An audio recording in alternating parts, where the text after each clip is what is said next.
couldn't find a reliable remote kit.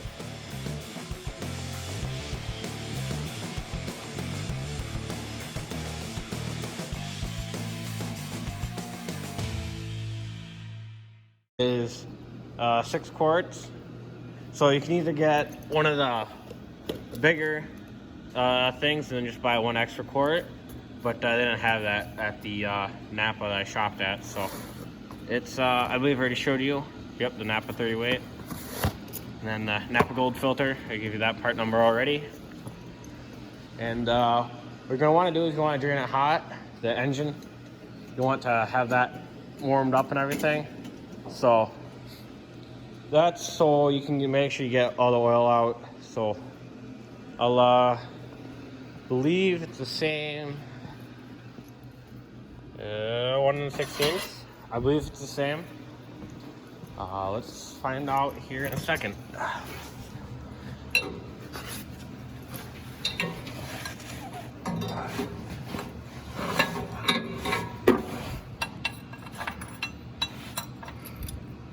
Yep, 1/16. This one's a square plug or a square top. So if you do decide to use an impact or a socket wrench on this, you will need a 12 point. A 6 point will not work. Or for a socket, what I'm trying to say.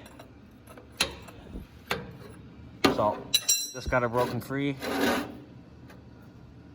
Keep going, I guess.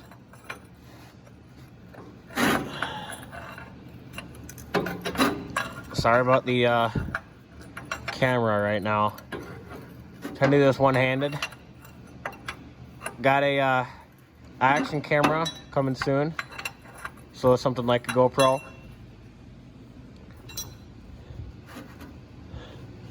It's gonna be pretty hot, and it's a big plug too, so it's gonna come out really, really quick. Actually, all of these plugs on the bottom will come out really quick.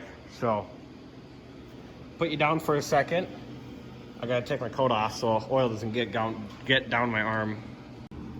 All right, it's gonna be really, really fast. Oh, like I said, it comes out pretty dang quick.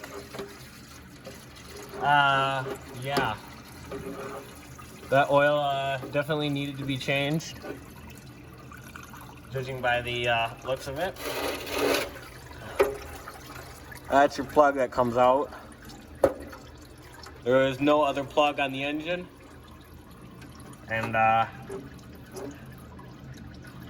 arm's now covered in oil. So is the ground. Great. I'll give me a moment here, wait for it to drain, and fill it back up. The other thing we're gonna have to do is drain this right in there, but then pull off the top there, and then we can get the oil filter out. So I'm gonna go wipe off my hand quick, or my arm, get the floor dry, and I'll be back with you guys in a second. Okay, just gotta, here's the canister, and oh, sometimes a little bit tight on there. Here's the top. It's just a 7/8 wrench for that bolt. You just unscrew that. There's gonna be a seal in here, and you're gonna have an oil filter right in here. They usually have a little handle on them. Some of them do, not all of them. And they're usually pretty tight in there. So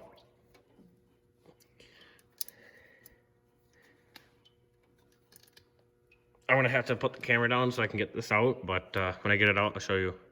You gotta use quite a bit of force. Make sure it's straight up, the forces, not to the side. And then got the fuel line in the way.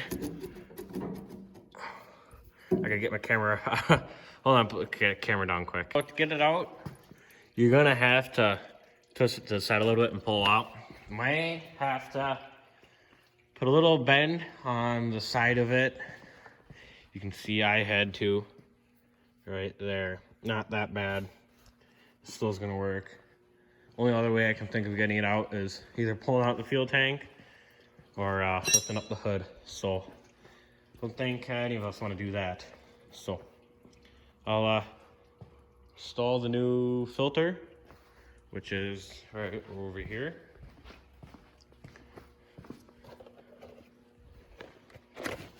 This style, you do not,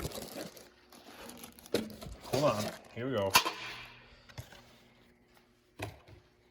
See, this one comes with the gasket to seal.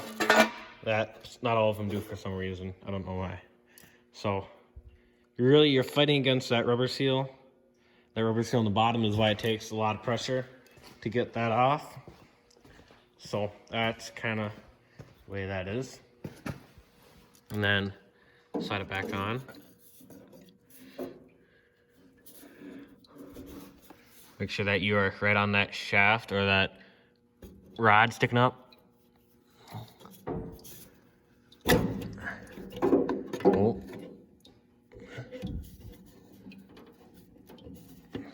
Hold on 1 second. Let me get this started quick. We're started on here.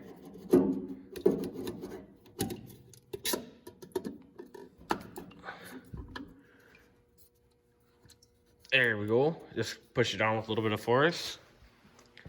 Here is the gasket. Get that out of your bag and just set your gasket on there for now quick. I'm gonna show you something. It's gonna be a spring and a washer right here. There's the bolt. Of course, that goes like that.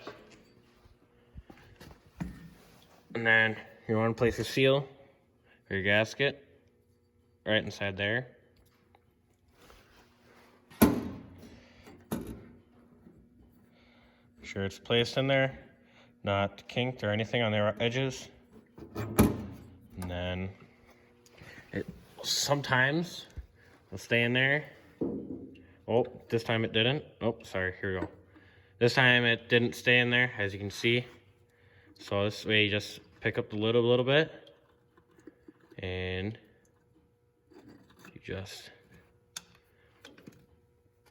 the easiest way I can find to tell is if it's metal on metal, you'll rub really easy. If it's a rubber in between, it's not gonna rub that easy. That's how I know. You thread this bolt back on. Make sure that bolt thread's on easy. Then you go back, take your wrench, tighten it down.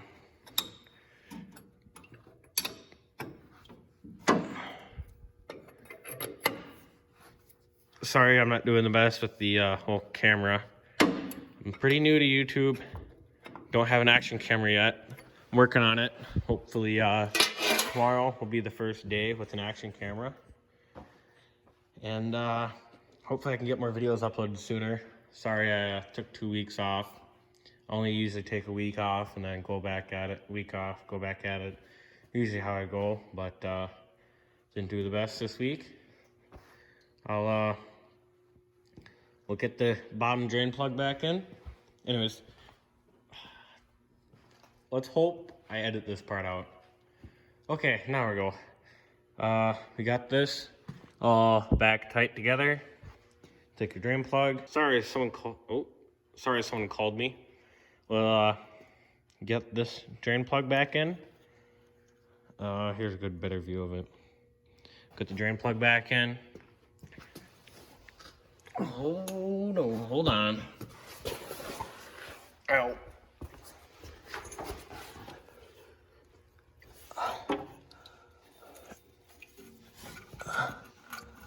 This shirt's gonna have to be washed tonight.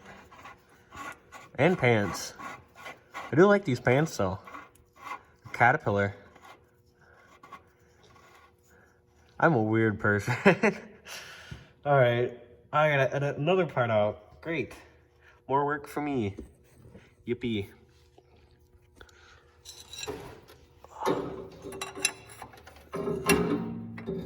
Alright, I'm gonna get this tight on here. It's gonna take a while, especially with this plow frame on here. So, anyways, I'll get to it. Hold on. Come on, hold on. Better? Yeah, good enough. Okay, so how do you fill the oil? After you get everything tightened back up, make sure you have your drain plug back on. Kind of no-brainer, but you gotta make sure you do that. Make sure that's back on. To fill up the oil, this breather cap goes right over that hole. So you pull it off. You pull off this, dump your oil in, put it back on. Then next you're gonna wanna do is you wanna let it crank over for it to build oil pressure to fill in this oil container or canister, whatever you wanna call it. Make sure that thing's filled up. So make sure you have pressure throughout the system so you don't run it dry. And yeah, so show you that here for a second. Make sure your key is off too, and it's in neutral.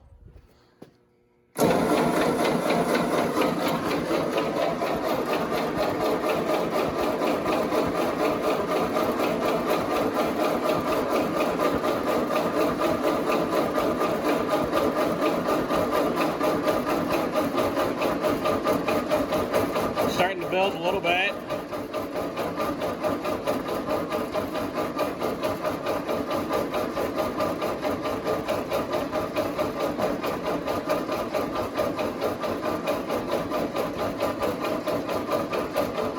Alright, right around 5 PSI is what you're going to want to start it at. So, you can go ahead, start your tractor. Make sure your tractor's always in neutral before you crank it over. Hold on. Did I turn the key on? Yeah, pull the choke a little bit.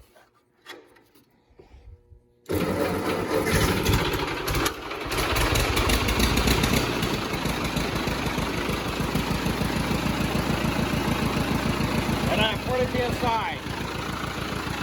This oil is not good at all. It's junk. It's bad. So, we're gonna throw that away. And that's about it for part 1. Part 2 is gonna be about greasing, replacing the oil bath, and that generator I was talking about. Anyways, I'll talk to you guys later. One last note, make sure your oil is always good.